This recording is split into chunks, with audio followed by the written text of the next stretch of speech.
सभी भाई और बहनों को कविश डांगे की तरफ से सुप्रभात। आज का वीडियो यूनिफाइड पेंशन स्कीम जो सेंट्रल गवर्नमेंट ने 24 अगस्त को कैबिनेट में मंजूरी देकर डिक्लेयर किया, उसके बारे में आज हम चर्चा करेंगे। ये यूनिफाइड पेंशन स्कीम ये जो है ये modified version of national pension system का है। नेशनल पेंशन सिस्टम में 1 जनवरी 2004 से 10% of employee contribution and matching contribution of employer government वो मिला के जो भी पैसा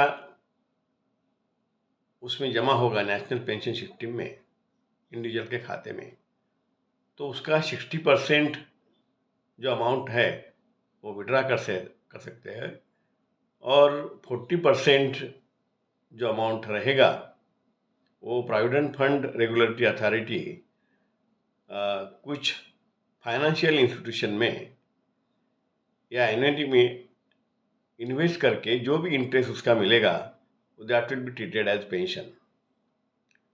उसके बाद में नेशनल पेंशन सिस्टम में रिव्यू किया गया और 1/4/2019 से उसका जो मैचिंग कंट्रीब्यूशन था उसमें बढ़ोतरी की गई और वो 14% रखा गया।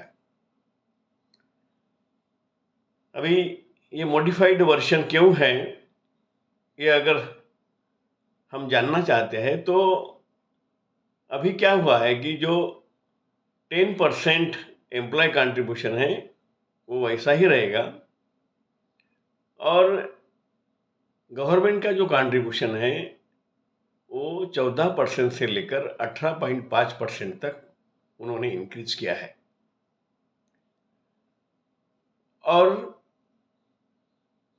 जो पुरानी पेंशन सिस्टम थी 2005 के पहले, उसके हिसाब से 12%, अब उसके हिसाब से 12 मंथ का बेसिक का एवरेज निकालकर 50% ऑफ बेसिक और उसके ऊपर जो भी डीए एप्लीकेबल होगा टाइम टू टाइम वो डीए उसमें लागू करेंगे। ओल्ड पेंशन स्कीम में कम्यूटेशन की जो व्यवस्था थी, इसमें नेशनल पेंशन ये यूनिफाइड पेंशन स्कीम में वो व्यवस्था नहीं है। कम्यूटेशन जो था वो 1/3 कम्यूट कर सकते थे हम, यानी 1/3 पेंशन बेच सकते थे। उसका जो फार्मूला था 1/3 पेंशन मल्टीप्लाइड बाय 126 फैक्टर से मल्टीप्लाई करके अपन वो बेच सकते थे और उसके बाद में 15 साल के बाद में वो जो हमने पेंशन बेचा है वो रिस्टोर होता था। अब यह प्रावधान जो यूनिफाइड पेंशन स्कीम है उसमें नहीं है। अब यूनिफाइड पेंशन स्कीम में 50% ऑफ बेसिक और जो भी डीए एप्लीकेबल होगा वो डीए, उसके बाद में अगर डिमाइस होता है यानी पेंशनर्स का मृत्यु होता है तो उनके डिपेंडेंट को 60% ऑफ पेंशन जो कैलकुलेट किया था वो उनको मिलेगा। उसके बाद में लेकिन इसमें 25 साल का क्वालिफाइंग सर्विस उन्होंने दिया है और 25 साल के अगर कम सर्विस होती है तो 10 साल के ऊपर और 25 साल के बीच में वो प्रोराटा बेसिस यानी प्रोपोर्शनेट पेंशन उनको मिलेगा।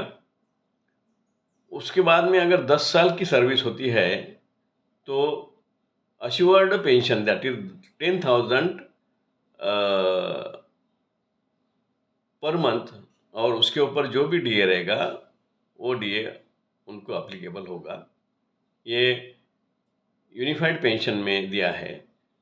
और कम्यूटेशन के बदले में उन्होंने ऐसा डिक्लेयर किया है कि 1 साल में 6 दिन का पगार, यानी 1/10, 6 महीने में 1/10 पगार, यानी कि वो नियर अबाउट 0.1 मल्टीप्लिकेशन करने के बाद में आता है। तो जो हमने कैलकुलेट किया तो वो अमाउंट जो है वो 3 दिन का सैलरी, यानी 1 साल में 6 दिन का सैलरी यानी बेसिक प्लस दिए वो 1 साल में जमा होगा। अगर आपकी 30 साल की सर्विस होती है तो आपको 6 महीने की सैलरी का पैसा एक मुश्त मिलेगा। ऐसा प्राविधान इसमें किया है। अब ये जो पेंशन अभी यूनिफाइड पेंशन स्कीम जो सेंट्रल गवर्नमेंट ने लागू किया है,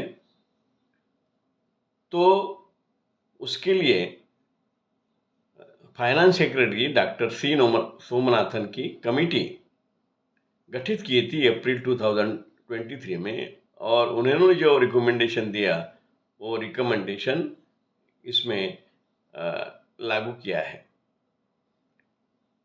इसमें 1/4/2004 के बाद में जो एम्प्लॉइज रिटायर्ड हुए उनके लिए भी ये, और जो नेशनल पेंशन सिस्टम के मेंबर थे उनके लिए भी यूनिफाइड पेंशन स्कीम अप्लीकेबल है।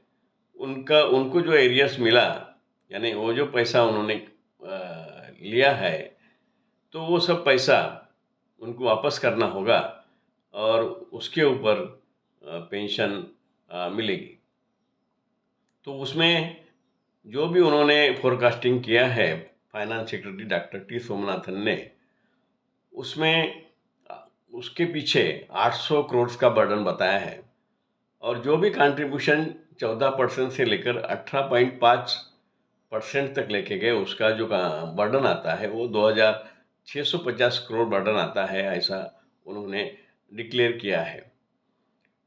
अभी उसका कंपैरिजन अगर EPS 95 से करते हैं तो national education committee for EPS 95 ने मिनिमम पेंशन ₹7,500 और उसके ऊपर DA मांगा है, और ऑलरेडी सुप्रीम कोर्ट के डिसीजन से 4/11/22 को जो डिसीजन हुआ उसके हिसाब से पेंशन का बेनिफिट मिलने वाला है ऑन एक्चुअल सैलरी। उसकी प्रक्रिया अभी जारी है। किसी को डिमांड लेटर इशू हुए है, किसी को नहीं हुए है। तो EPS 95 के मिनिमम पेंशन के बारे में हमें फरवरी 2022 को वहाँ पर बैठक के लिए बुलाया गया था। उसमें finance secretary doctor T Somanathan और EPFO के ऑफिसर्स वहाँ मौजूद थे, और दूसरी तरफ से नेशनल एजुकेशन कमेटी के जो 5 नेगोशिएशन कमेटी के लोग हैं वो भी वहाँ मौजूद थे, और उसमें मैं भी एक नेशनल एजुकेशन कमेटी की तरफ से रिप्रेजेंटेशन किया था। उसमें हमने कन्विंस किया था कि 7,500 रुपया मिनिमम पेंशन जो भी कॉर्पस है पेंशन फंड का उसमें दे सकते हैं। उसमें इवन सेंट्रल गवर्नमेंट की कंट्रीब्यूशन की ज़रूरत नहीं है। लेकिन डॉक्टर टी सोमनाथन ने उसके ऊपर ध्यान दिया नहीं, और उन्होंने ऐसे गवर्नमेंट को कुछ रिकमेंडेशन दिया नहीं जैसा यूनिफाइड पेंशन स्कीम के लिए दिया है। और उसकी वजह से जो भी 7,500 मिनिमम पेंशन मिलना था जो वायबल है वो अपने को अभी नहीं मिला है। अभी जो EPS 95 के पेंशनर्स है या एग्जिस्टिंग एम्प्लॉयज़ है उनके लिए यूनिफाइड पेंशन स्कीम लागू होगी या नहीं होगी। अगर इसका हम जायज़ा लेंगे तो जो भी ऑर्गेनाइजेशन है या जो भी गवर्नमेंट है, उन्होंने एक्सेप्ट करना चाहिए कि ये जो यूनिफाइड पेंशन स्कीम है वो हम अप्लीकेबल करेंगे, तो फिर EPS 95 के जो भी पेंशनर्स है या एग्जिस्टिंग एम्प्लॉइज हैं, उनके लिए ये यूनिफाइड पेंशन स्कीम अप्लीकेबल हो सकती है, प्रोवाइडेड जो भी यूनिफाइड पेंशन स्कीम का फार्मूला है कि 10% कंट्रीब्यूशन ऑफ एम्प्लॉइज और 18.5% कंट्रीब्यूशन ऑफ गवर्नमेंट,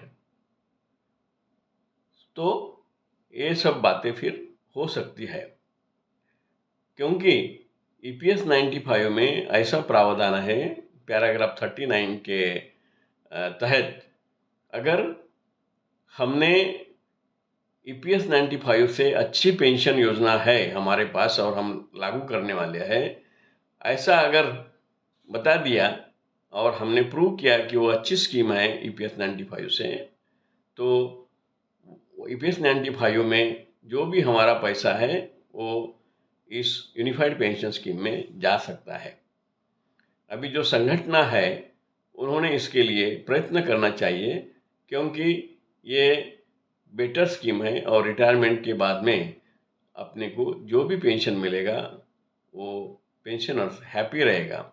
इसलिए जो भी संगठन है जो जिस राज्य में, उस राज्य के संगठनों ने गवर्नमेंट से बातचीत कर गवर्नमेंट से निगोशिएट कर अगर ये यूनिफाइड पेंशन स्कीम लागू होगी तो EPS 95 से जो भी अमाउंट है वो हम मांग सकते हैं और प्रूव कर सकते हैं कि ये जो पेंशन यूनिफाइड पेंशन स्कीम है वो इससे EPS 95 के पेंशन से कई ज़्यादा अच्छी है। इसलिए हमें ये सब EPS 95 में जो भी पैसा जमा है वो वापस करो और यूनिफाइड पेंशन स्कीम में उसको जमा करो।